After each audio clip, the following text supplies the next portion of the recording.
The Madman! Welcome to Top Cards of Custom Hearthstone, year of 2018. So this is the best of 2018, at least as how people voted on the Custom Hearthstone subreddit. Starting off with the winner, Overwhelming Force. 3-mana Warlock spell, deal 12 damage to a minion and the rest to your hero.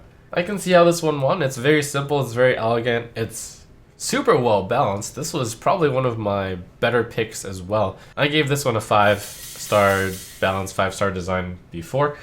It's comparable to Shadow Bolt and Spirit Bomb. Very simple and elegant, and totally a spell that I could see printing at these exact numbers. I think I can back this one as certainly one of the best cards of 2018. Very elegant, 5-star design, 5-star balance. Munchroot, a druid card, 6 mana, 7/7. Remove one word. Your minions cost 3 more. So clearly upvoted and voted as the runner-up for the best card of 2018 because it's really clever in the sense that removing one word really changes the card text.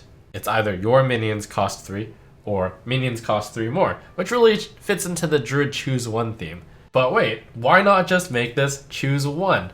And when I really thought about it, there is no reason to just do that other than the fact that it's very clever. And cleverness will get you some amount of points, but not that many points. Now don't get me started about how hilariously imbalanced this is. It's like one of the grossest cards I've ever seen. We had a card, Naga Sea Witch, as a 5-mana 5/5. Your minions cost 5. And that card was so overpowered that it was nerfed to 8 mana. And here we go with Munchroot. Lovely. Everyone was just in love with the fact that removing one word changed the card by so much, but I'm not in love with it because I see through the cute rosy exterior. It's just choose one. I'm not going to deny that there might be somewhere where the card would be actually justifiably better with this because maybe the text would be too long for the card normally. So I'm going to give the design 2 stars in the sense that maybe this could see you play somewhere, but then you also have to remember that Hearthstone cards are balanced around different languages, or they're designed in different languages. Do all different languages have a word of your and more? I'm not entirely sure. Let me know if there's actually a language, by the way, where this does not work in. Balance 1 star, hilariously overpowered. For reference, it might be too OP at a 6-mana 2/2. Might be fair at 8 mana, just so you couldn't combine it with the with like a really big card. Experimenting Necromancer. Warlock, 3 mana 1/3 battle cry, craft a custom spirit. So the way that this works is it takes a trigger card and then it combines it with a death rattle effect. After you cast a spell, summon a 1/1 Shadow Beast. Whenever this minion attacks, deal 2 damage to the enemy hero. Smart. Whenever your opponent draws a card, your opponent draws. What the heck?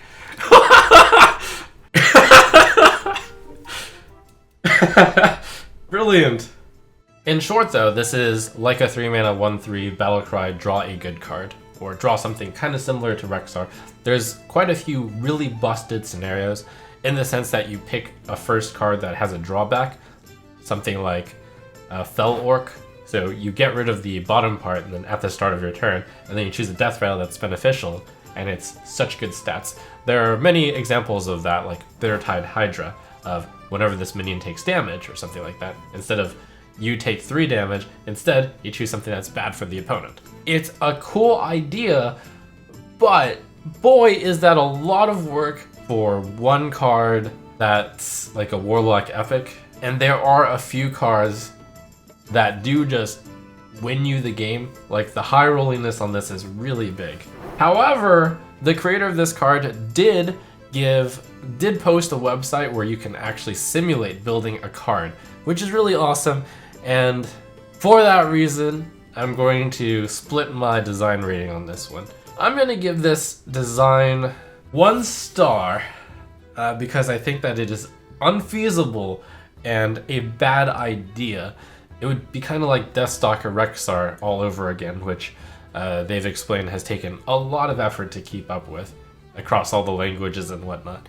But in terms of custom Hearthstone world, the sheer amount of effort given on this card, I will give a okay 5 stars, kind of, if we're not living in the world where we're just rating design on strictly would Blizzard balance it. This is a alternate world, you know, that's actually really cool.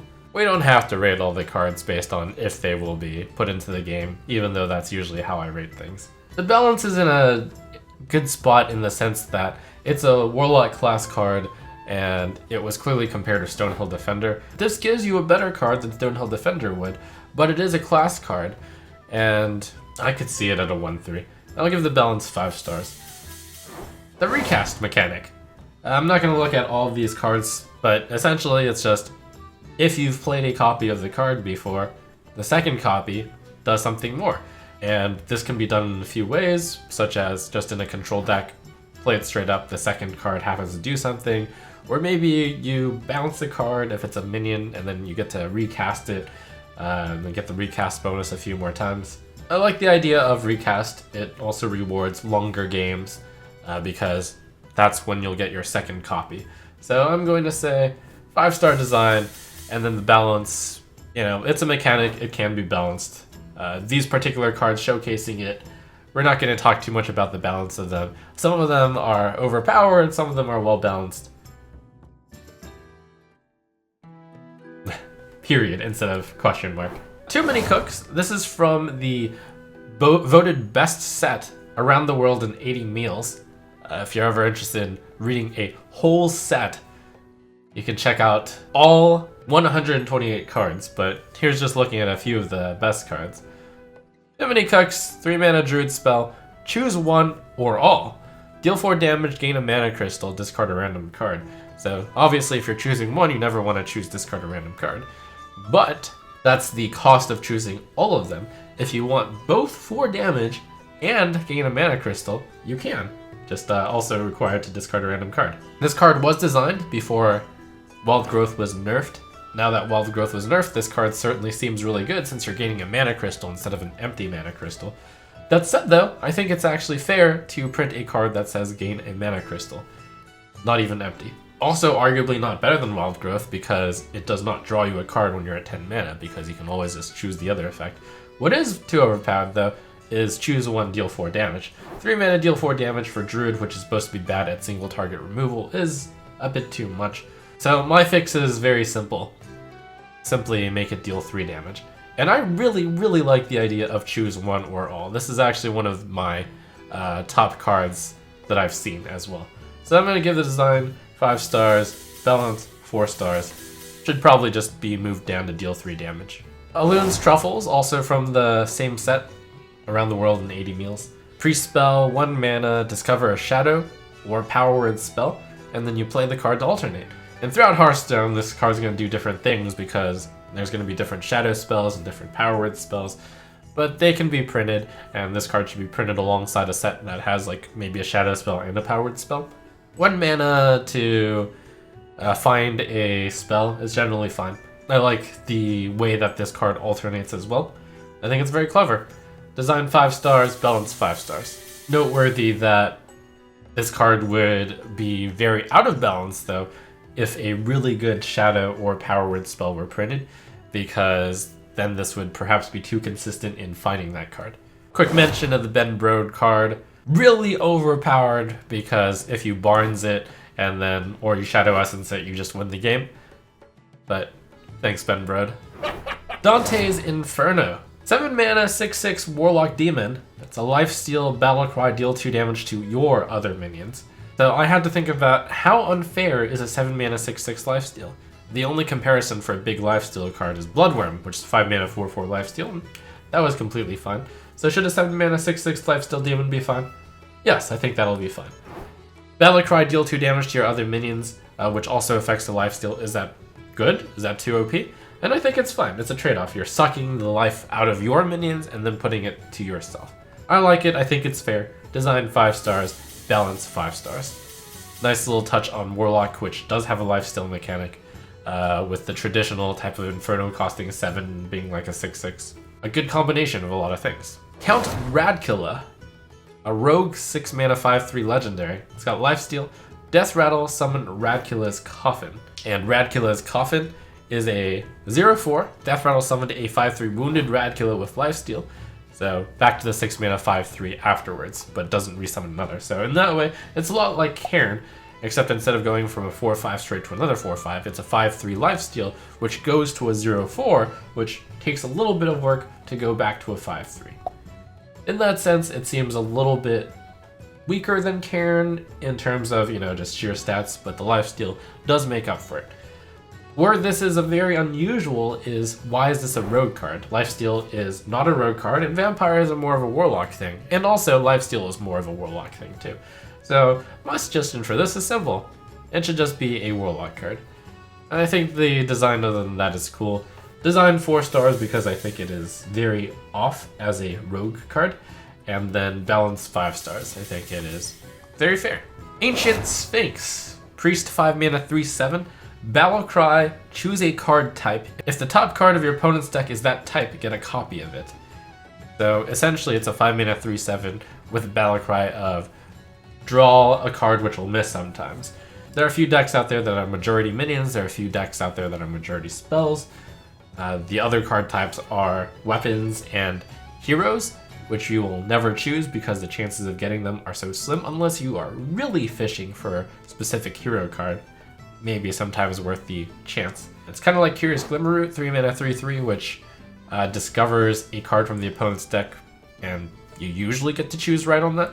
Ancient Sphinx, you will probably choose right less often than that, but the stat line is good. I would say 5 mana 3/7 skill testing card, which will draw you, I'm going to kind of say this to be like 3/4 of a card. That's fine.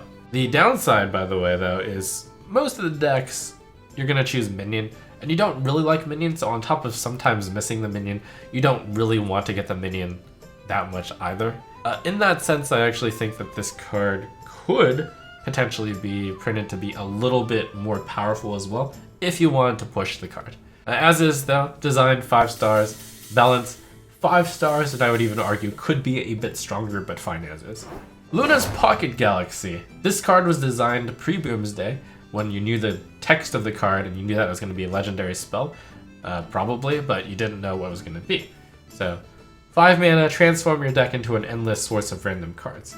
My original rating of this was 5-star design, 1-star balance, but I've changed my mind since then. I'm going to say 5-star design, 5-star balance, because Academic Espionage has been printed since I last got to see it, and it's like, oh, okay.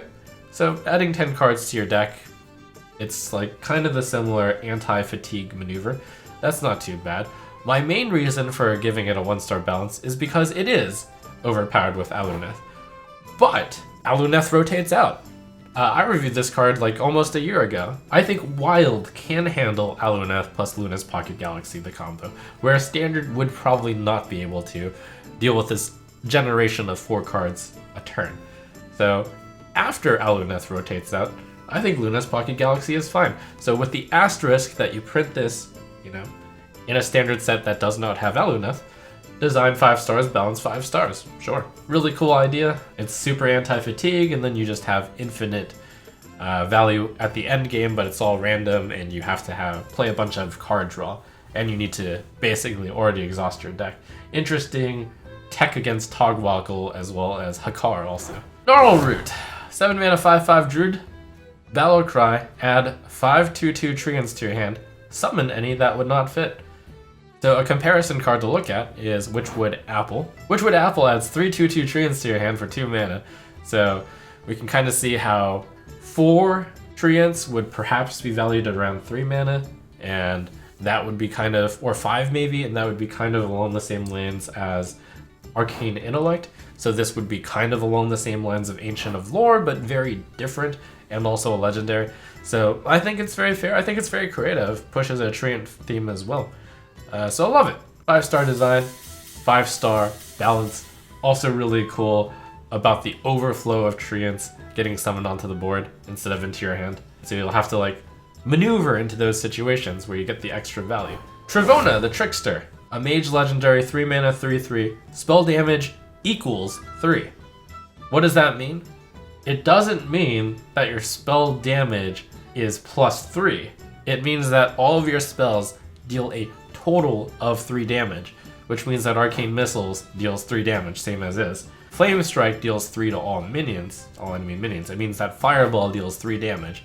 The cards it's actually good with, Shooting Star would deal 3 damage to 3 enemy minions, and Arcane Explosion would deal 3 damage to all enemy minions. So clearly there's some cards that are good with it, but I feel like it's too niche a card, because it only affects pretty much exactly the AoE spells that do small amounts of damage. So way too specific, would need to be combined with very, very small amount of cards, and I think the design space is too small for this. So I'm gonna give the design 2 stars, balance 5 stars. Because you do have to consider just how few cards go with a card. It's like, do you want a legendary that's so niche to be printed? Also, spell damage equals 3. Pretty confusing. It's not immediately obvious what this is. You would probably want to write it down long form, which does make the card a little bit less cool also.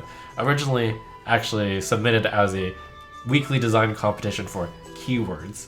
Finally, big one to end it. Burning Legion. 10 mana Warlock spell. Summon 2 demons from your hand, 2 demons from your deck, and 2 demons that died this game. Deal 8 damage to your hero. That's a lot of card text, but it could be condensed to summon 2 demons from each of, your hand, your deck, and demons that died. A really flavorful card, because the Burning Legion is clearly a really Warlocky type thing, and it's all about demons coming from everywhere.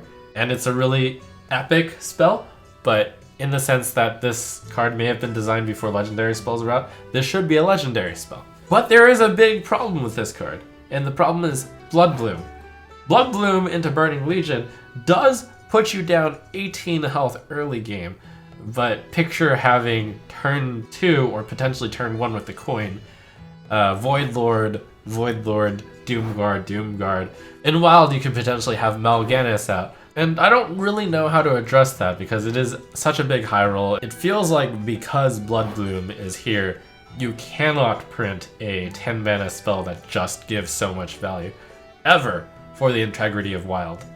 Even with this intense drawback of 18 damage to yourself. So it's a design limiter, Blood Bloom. And it's not even certain if Blood Bloom Burning Legion is that big a problem, since 18 health hit to yourself is kind of a big deal. Design 4 stars. Balance 3 stars? It almost feels like I'm just throwing out numbers here, and really I am. I'm affected a lot by Blood Bloom. So there you have it, the top cards of 2018. As voted by Custom Hearthstone. Let me know if you're interested in seeing my top cards of 2018 as I look through all of my old videos, I suppose. Pachoo!